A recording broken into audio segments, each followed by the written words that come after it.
Hey guys, one of my life messages is the way that God loves us, and he always has used the Garden of Eden as an analogy for our relationship, where like the Garden of Eden was a place where they had perfect communion with God, where it was God's original intent for our lives, and darkness didn't exist. The things, our worries that we have on earth right now didn't exist, and it was just us and God living in communion. Humans and their creator having a close, loving relationship. And it wasn't until we got our eyes off of God and our eyes on something else, and sometimes even in my life, making my dreams even more important than God, like making them like my sole aim. And God kind of had to knock me out. He kind of had to stop me in my tracks and show me that like what He made us for, like the highest aim that we can ever have is to seek relationship with Him, and to know Him deeper, and to be so filled with His presence that we're even walking kind of like, I don't know, supernatural in a way, that we're kind of walking in a way that's like unlike anything on earth, that's not just normal.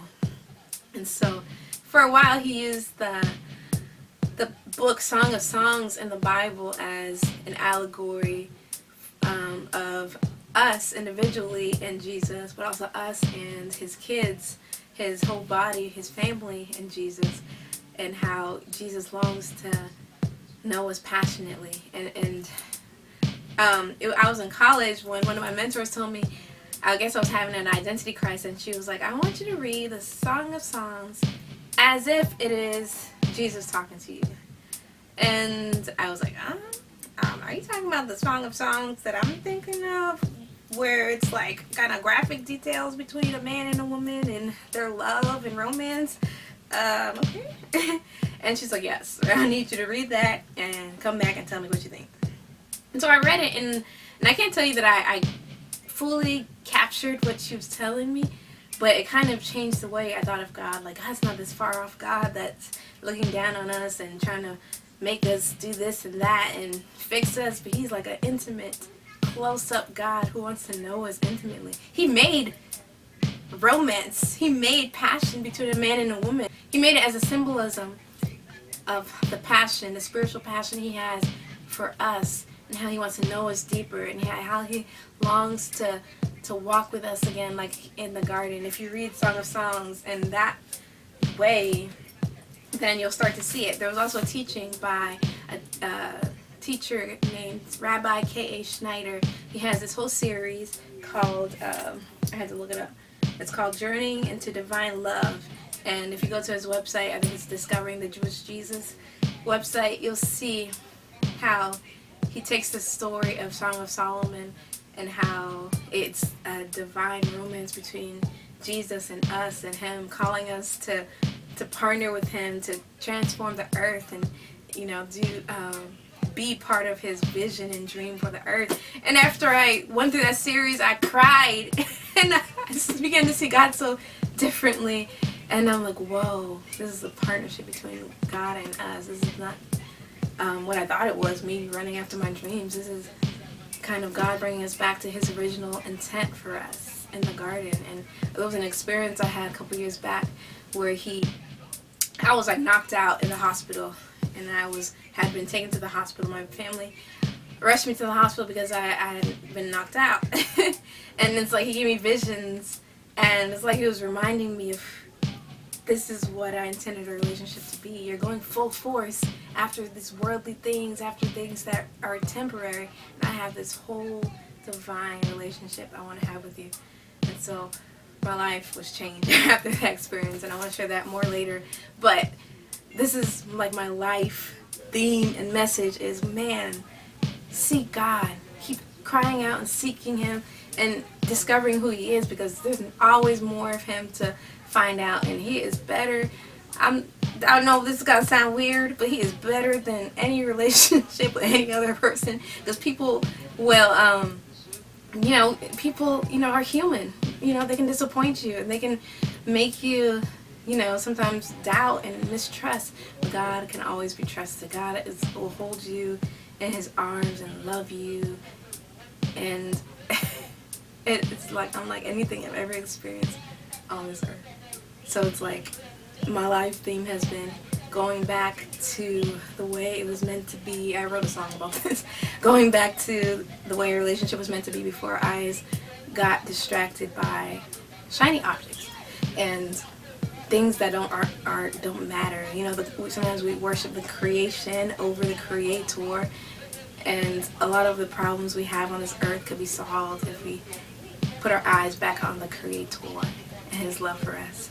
A lot of the dreams we have would become like more, I don't know, like crazy, supernatural, crazy dreams if we partnered with the God who created the earth and who has like the biggest dreams of all. So the series that I started a while back, and then it kind of went on hiatus because I had a weird life interruption. It's called We Dream of Love, and it's about how every single one of us, ever since we're little, we had a dream of falling in love and finding Prince Charming and, you know, the typical Disney movie plot, but how God, deep down inside, like no person could ever fulfill us, and it's God who's calling out to us saying, hey, I'm here, get to know me, I'm your creator, I made you, I know how your heart beats, and I know your likes and dislikes, and I know everything about you, and I want you to get to know me. And it's like a love story, a sacred romance. That's another book that I have somewhere in my shelf. That's a good book. It's this sacred romance between the God who created us and who, like, even when we fell and made mistakes and, you know, got it wrong, he wasn't condemning us and saying, you did that wrong, you're terrible. He's saying, come to me, come, I can help you do better. I can help you through whatever you're going through and show you that, you know, life is more than what you see. How there's more to life than what we see. And everything that we see is temporary, and what's eternal, it's what's, you know, often what's unseen. And so this has become longer than I expected. But yeah, this is basically my life message is, wow, come back to me, the way of the garden. Come back to the way I meant it to be. Come back to what will fulfill you. Come back to what you were created for, which is love with God, knowing him deeper. And often our world makes us think that that ultimate love is between a man and a woman. But God, who created romance and relationships, is saying, hey, come to me first and I'll fulfill you, and then you will experience the best love with another human once you have me in the equation, because God is love. And so I wanted to read this passage from Song of Solomon, the greatest Song of Songs. In Song of Solomon 2, verse 10, it said, my beloved spoke and said to me, rise up, my love, my fair one, and come away with me. For lo, the winter is past, the rain is over and gone, the flowers appear on the earth. The time of singing has come, and the voice of the turtle dove is heard in our land.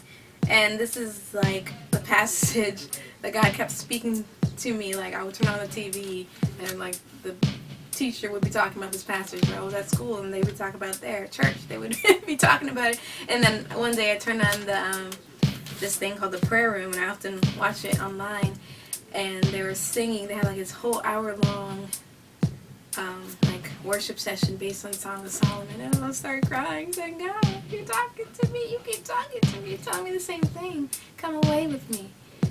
And I assure you, wow, once you realize that God's been talking to you all along, that he wants to get to know you and spend time with you, you will, a big void in your life will be filled. And that's how it was for me. I had this big void in my life that I was trying to fill with accomplishments and a significant other and my dreams that I was chasing after. And God was like, I want to show you something better. And then those things that you're chasing after will come naturally once you're in line and step with me. So this is part uno of the series.